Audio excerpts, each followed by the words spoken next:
1983년 봄, 21살의 나는 구로공단 작은 공장에서 월급 15만 원을 받았다. 그 돈으로 6식구의 밥을 책임져야 했다. 꿈도 미래도 없었다. 하지만 그 청년은 40년 뒤 건물 세 채를 가진 61세가 된다. 이건 영화가 아닙니다. 바로 제 이야기입니다. 포기하지 마세요. 당신도 할 수 있습니다. 1983년 봄이었습니다. 아직도 그날을 잊을 수 없어요. 21살의 저는 구로공단에 있는 작은 전자부품 공장에서 첫 월급 봉투를 받았습니다. 떨리는 손으로 봉투를 열었죠. 15만 3천 원. 지금 생각하면 정말 작은 돈이지만 그때는 그 돈이 제 전부였습니다. 순간 마음이 움츠러들었습니다. 이게 전부인가? 혼잣말이 새어나왔어요. 하지만 곧 고개를 들었습니다. 이 돈이라도 있다는 게 감사했으니까요. 우리 가족은 정말 가난했습니다. 아버지는 일용직 목수였고 어머니는 남의 집 김치를 담가주며 푼돈을 벌었죠. 저 위로 누나가 둘, 아래로 남동생이 하나 있었습니다. 6식구가 단칸방에서 살았어요. 겨울이면 연탄을 아끼려고 온 가족이 이불 하나를 덮고 잤습니다. 추위에 떨면서도 서로의 체온으로 버텼죠.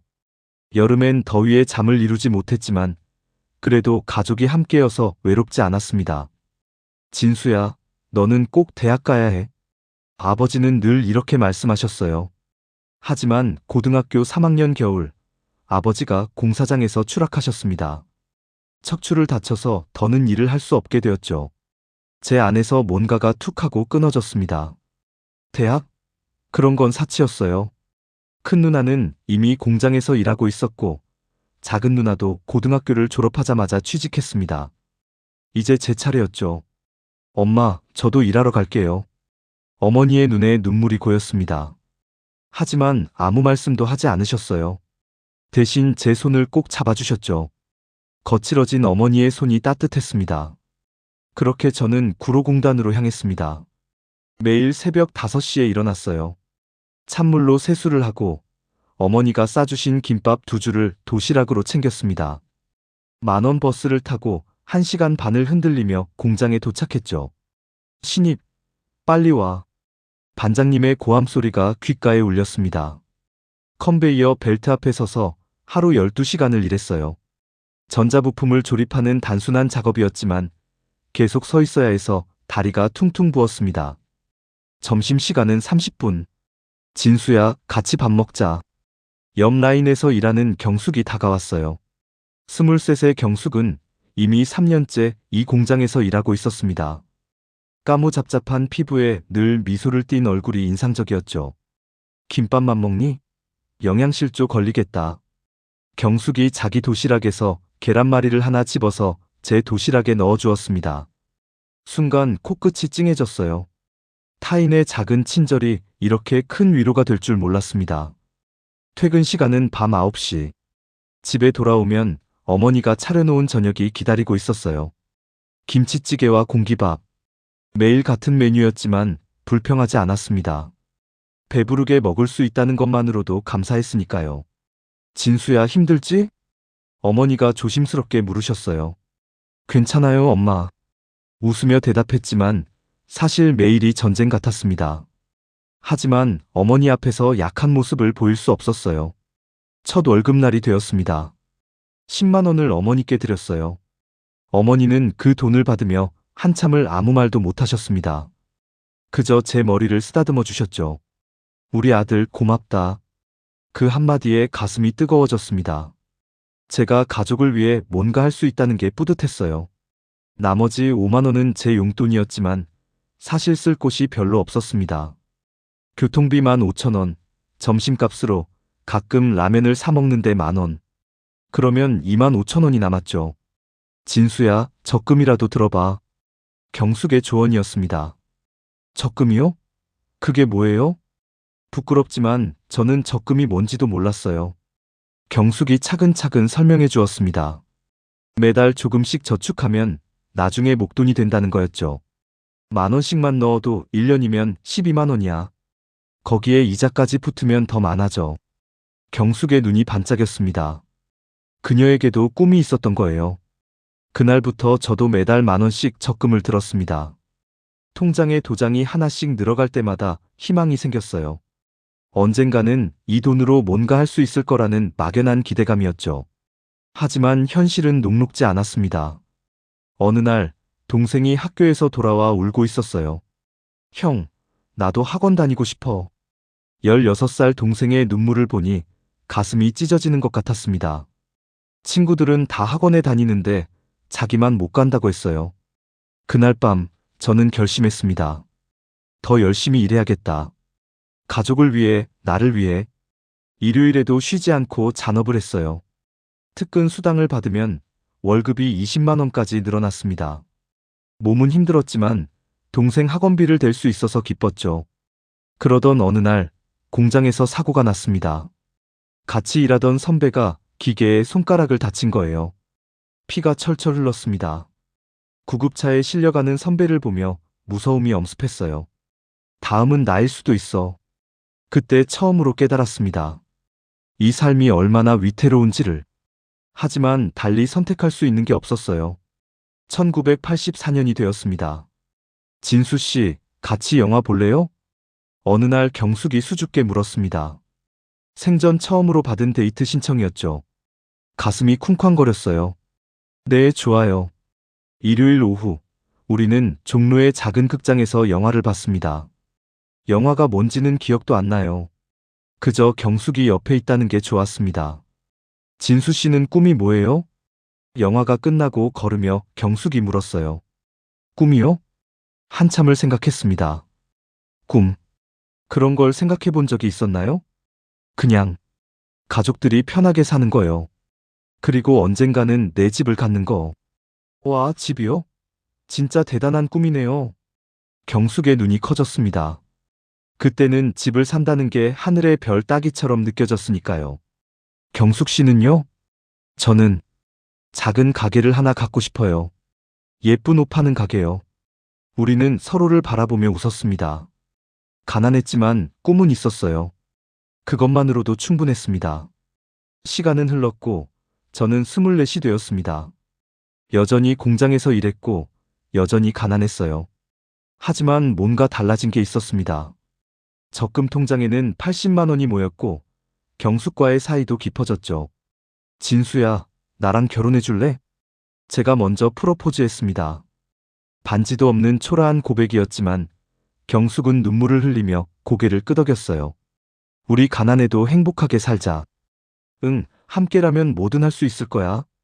그렇게 우리는 부부가 되었습니다. 결혼식은 동네 교회에서 조촐하게 올렸어요. 하객도 별로 없었지만 우리는 행복했습니다. 서로가 있으니까요.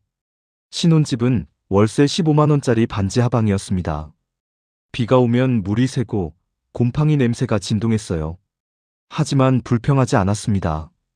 우리만의 공간이 생겼다는 게 꿈만 같았으니까요.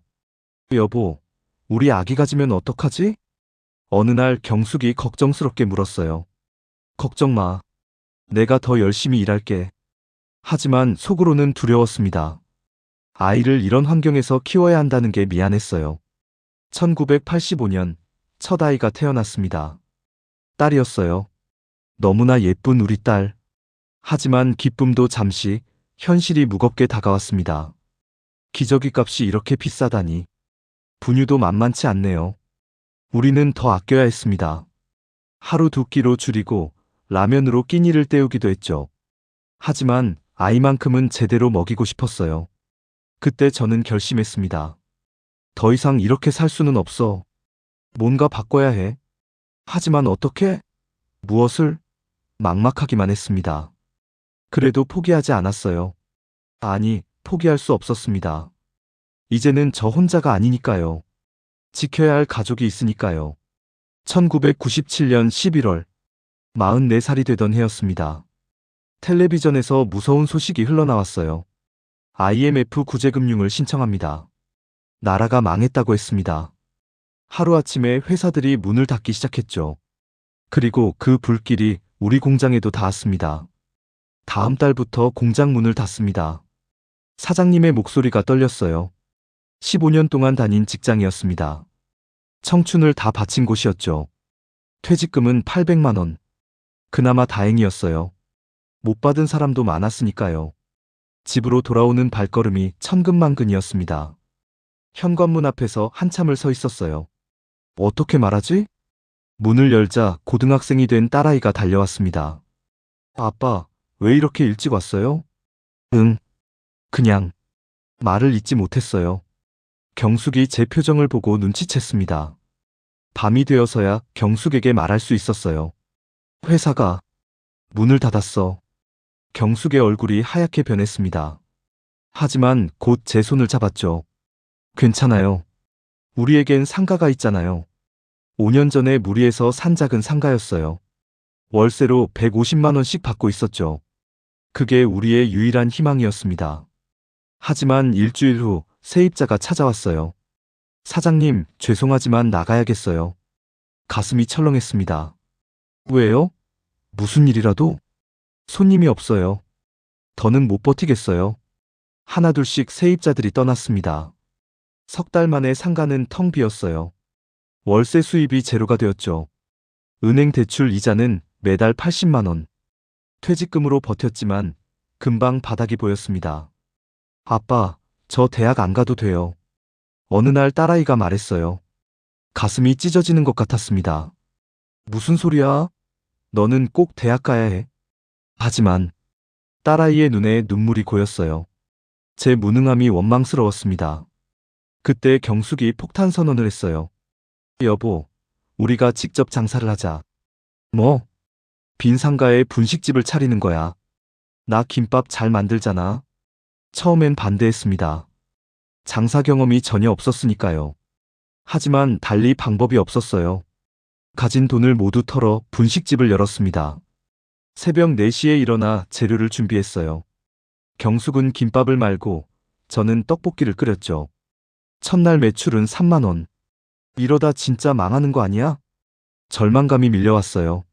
하지만 경숙은 포기하지 않았습니다. 맛을 연구해보자. 다른 가게들도 가보고. 우리는 유명한 분식집을 찾아다녔어요. 맛의 비밀을 알아내려 노력했죠. 한 달, 2달. 조금씩 손님이 늘었습니다. 아주머니, 김밥 진짜 맛있어요. 학생 손님의 칭찬에 경숙의 얼굴이 환해졌어요. 6개월 후 하루 매출이 50만 원을 넘었습니다. 여보, 우리가 해냈어. 경숙과 부둥켜 안고 울었어요. 정말 힘든 시간이었습니다. 1년 후 가게는 완전히 자리를 잡았죠. 월 순수익이 200만 원. 적은 돈이 아니었어요. 빚도 조금씩 갚기 시작했습니다. 2000년 IMF가 끝났습니다. 경기가 살아나자 빈 상가에도 세입자가 들어왔어요. 다시 월세를 받기 시작했죠. 아빠, 저 대학 합격했어요. 딸아이가 합격 통지서를 들고 뛰어왔습니다. 눈물이 났어요. 정말 포기하지 않기를 잘했다는 생각이 들었죠. 그날 밤 경숙이 말했어요. 여보, 우리 위기를 기회로 만들었네요. 맞아. 가게가 없었다면 어떻게 됐을까? 이제 정말 시작이에요. 더 큰 꿈을 꿔도 될 것 같아요. 우리는 서로를 바라보며 웃었습니다. 힘든 시간이었지만 우리를 더 강하게 만들어 주었어요. 이제 무엇이든 할 수 있을 것 같았습니다. 2008년 55살이 되었습니다. 딸아이가 취업을 했어요. 대기업은 아니었지만 안정적인 직장이었죠. 아들도 군대를 제대하고 일자리를 찾았습니다. 아빠, 이제 저희 걱정 마세요. 딸이 첫 월급으로 산 넥타이를 선물했어요. 눈물이 핑 돌았습니다. 이제야 진짜 시작할 수 있겠구나. 그동안 모은 돈이 2억 원이었어요. 분식집과 월세 수익으로 10년 동안 악착같이 모은 돈이었죠. 경숙과 진지한 대화를 나눴습니다. 여보, 이제 우리도 노후를 준비해야 해요. 어떻게 하면 좋을까? 건물을 하나 사자. 제대로 된 걸로. 그동안 부동산 책을 수백 권 읽었어요. 실패를 반복하지 않기 위해서였죠. 이제는 자신이 있었습니다. 경기도 수원에서 좋은 물건을 찾았어요. 다세대 주택이었습니다. 5층짜리 건물에 10세대가 들어가 있었죠. 5억이에요. 대출 받으면 살 수 있어요. 부동산 중개인이 말했어요. 손이 떨렸습니다. 5억이라니. 평생 구경도 못 해본 큰돈이었죠. 여보, 무서워요. 경숙이 솔직하게 말했어요. 저도 무서웠습니다. 하지만 용기를 냈어요. 한번 해보자. 우리 나이가 벌써 55이야. 더 늦으면 기회가 없어. 은행에서 3억을 대출받았습니다. 계약서에 도장을 찍는 순간 심장이 터질 것 같았어요. 하지만 동시에 가슴이 뜨거워졌습니다. 드디어 진짜 건물주가 되는구나. 월세 수익이 350만 원이었어요. 대출 이자를 빼도 200만 원이 남았죠. 분식집 수익과 합치면 넉넉했습니다. 여보, 우리가 해냈어요. 경숙과 기쁨에 포옹을 했어요. 1년이 지났습니다. 부동산 가격이 올랐어요. 우리 건물도 6억이 되었죠. 순식간에 1억이 불어난 겁니다. 이게 부동산의 힘이구나. 비로소 깨달았어요. 왜 부자들이 건물을 사는지를요. 58살 두 번째 건물을 샀습니다. 이번엔 상가 건물이었어요. 1층에 편의점, 2층에 학원이 들어있었죠. 월세가 500만 원이에요. 믿기지 않았습니다. 한 달에 500만 원씩 들어온다니요. 59살 세 번째 건물을 샀어요. 이제는 망설이지 않았습니다. 좋은 물건이 나오면 바로 계약했죠. 진수 씨, 대단해요. 정말 건물주가 되셨네요. 오래전 같이 일하던 공장 동료를 만났어요. 그가 놀란 눈으로 저를 봤습니다. 운이 좋았어요. 겸손하게 말했지만 속으로는 자부심이 있었어요. 운만은 아니었으니까요. 피나는 노력이 있었죠. 2013년 60살이 되었습니다. 분식집은 며느리에게 물려줬어요. 이제는 월세 수익만으로 충분했으니까요. 아빠, 정말 대단하세요. 아들이 진심으로 말했어요. 그 말이 어떤 상보다 기뻤습니다. 어느 날 경숙이 물었어요. 여보, 행복해요? 응, 정말 행복해. 거짓말이 아니었어요. 돈이 많아서가 아니라 가족을 지킬 수 있어서 행복했습니다. 월급 15만 원으로 시작했는데 여기까지 왔네요. 맞아. 우리 정말 열심히 살았어. 서로를 바라보며 웃었습니다. 이제 진짜 노후가 시작되는 거였어요. 걱정 없는 노후. 꿈만 같았습니다. 2008년 55살이 되었습니다. 딸아이가 취업을 했어요. 대기업은 아니었지만 안정적인 직장이었죠. 아들도 군대를 제대하고 일자리를 찾았습니다. 아빠, 이제 저희 걱정 마세요. 딸이 첫 월급으로 산 넥타이를 선물했어요. 눈물이 핑 돌았습니다. 이제야 진짜 시작할 수 있겠구나. 그동안 모은 돈이 2억 원이었어요. 분식집과 월세 수익으로 10년 동안 악착같이 모은 돈이었죠. 경숙과 진지한 대화를 나눴습니다. 여보, 이제 우리도 노후를 준비해야 해요. 어떻게 하면 좋을까? 건물을 하나 사자. 제대로 된 걸로. 그동안 부동산 책을 수백 권 읽었어요. 실패를 반복하지 않기 위해서였죠. 이제는 자신이 있었습니다. 경기도 수원에서 좋은 물건을 찾았어요. 다세대 주택이었습니다. 5층짜리 건물에 10세대가 들어가 있었죠. 5억이에요. 대출받으면 살 수 있어요. 부동산 중개인이 말했어요. 손이 떨렸습니다. 5억이라니. 평생 구경도 못 해본 큰돈이었죠. 여보, 무서워요. 경숙이 솔직하게 말했어요. 저도 무서웠습니다. 하지만 용기를 냈어요. 한번 해보자. 우리 나이가 벌써 55이야. 더 늦으면 기회가 없어. 은행에서 3억을 대출받았습니다. 계약서에 도장을 찍는 순간 심장이 터질 것 같았어요. 하지만 동시에 가슴이 뜨거워졌습니다. 드디어 진짜 건물주가 되는구나. 월세 수익이 350만 원이었어요. 대출 이자를 빼도 200만 원이 남았죠. 분식집 수익과 합치면 넉넉했습니다. 여보, 우리가 해냈어요. 경숙과 기쁨에 포옹을 했어요. 1년이 지났습니다. 부동산 가격이 올랐어요. 우리 건물도 6억이 되었죠. 순식간에 1억이 불어난 겁니다. 이게 부동산의 힘이구나. 비로소 깨달았어요. 왜 부자들이 건물을 사는지를요. 58살 두 번째 건물을 샀습니다. 이번엔 상가 건물이었어요. 1층에 편의점, 2층에 학원이 들어있었죠. 월세가 500만 원이에요. 믿기지 않았습니다. 한 달에 500만 원씩 들어온다니요. 59살 세 번째 건물을 샀어요. 이제는 망설이지 않았습니다. 좋은 물건이 나오면 바로 계약했죠. 진수 씨, 대단해요. 정말 건물주가 되셨네요. 오래전 같이 일하던 공장 동료를 만났어요. 그가 놀란 눈으로 저를 봤습니다. 운이 좋았어요. 겸손하게 말했지만 속으로는 자부심이 있었어요. 운만은 아니었으니까요. 피나는 노력이 있었죠. 2013년 60살이 되었습니다. 분식집은 며느리에게 물려줬어요. 이제는 월세 수익만으로 충분했으니까요. 아빠, 정말 대단하세요. 아들이 진심으로 말했어요. 그 말이 어떤 상보다 기뻤습니다. 어느 날 경숙이 물었어요. 여보, 행복해요? 응, 정말 행복해. 거짓말이 아니었어요. 돈이 많아서가 아니라 가족을 지킬 수 있어서 행복했습니다. 월급 15만 원으로 시작했는데 여기까지 왔네요. 맞아. 우리 정말 열심히 살았어. 서로를 바라보며 웃었습니다. 이제 진짜 노후가 시작되는 거였어요. 걱정 없는 노후. 꿈만 같았습니다. 2015년 61살이 되었습니다. 아침 9시, 저는 천천히 커피를 내렸어요. 창밖으로 보이는 풍경이 평화로웠습니다. 더 이상 새벽에 일어나지 않아도 되었죠.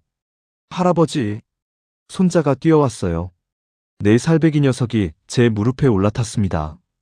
순간 가슴이 뭉클해졌어요. 내가 정말 할아버지가 되었구나. 통장을 확인했습니다. 이번 달 월세가 910만 원 들어왔어요. 건물 세 채에서 나오는 수익이었죠. 여보, 오늘 뭐 할 거예요? 경숙이 웃으며 물었어요. 60이 넘었지만 여전히 아름다웠습니다. 동네 아이들 가르치러 가야지. 일주일에 2번, 저는 동네 청소년 센터에서 경제교육을 했어요. 무료 봉사였죠. 아저씨, 정말 월급 15만 원이었어요? 한 아이가 믿기지 않는다는 표정으로 물었습니다. 그래, 1983년에는 그게 보통이었어. 그런데 어떻게 건물주가 되었어요? 아이들의 눈이 반짝였어요. 저는 천천히 제 이야기를 들려줬습니다. 포기하지 않았어. 실패해도 다시 일어났지. 그리고 계속 공부했어. 수업이 끝나고 집으로 돌아왔어요.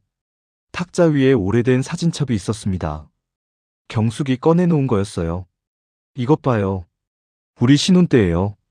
반지 하방에서 찍은 사진이었어요. 젊은 우리가 환하게 웃고 있었죠.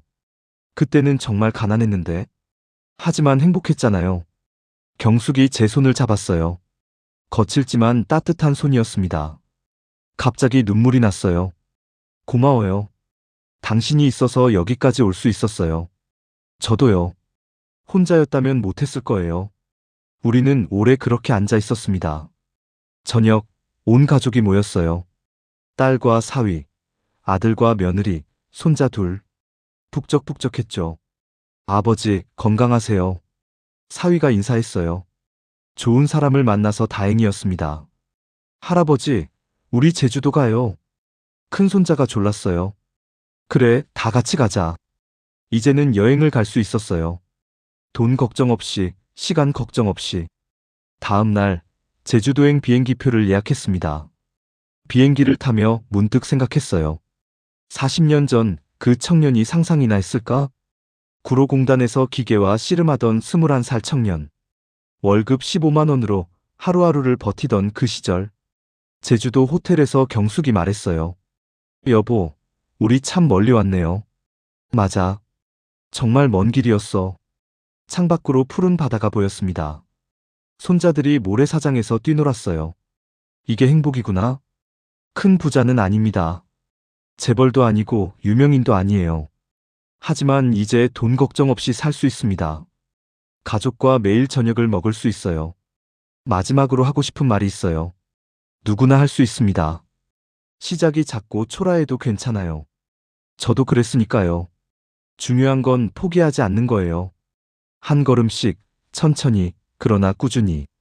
실패해도 다시 일어서고, 배우고, 성장하는 거예요. 오늘도 어딘가에서 힘들게 일하는 젊은이들이 있을 겁니다. 월급이 적다고, 집이 없다고 절망하는 사람들이 있겠죠. 그들에게 말하고 싶어요. 희망을 놓지 마세요. 당신도 할 수 있어요. 제가 그랬듯이 월급 15만 원에서 시작해 건물주가 된 것처럼 말이에요.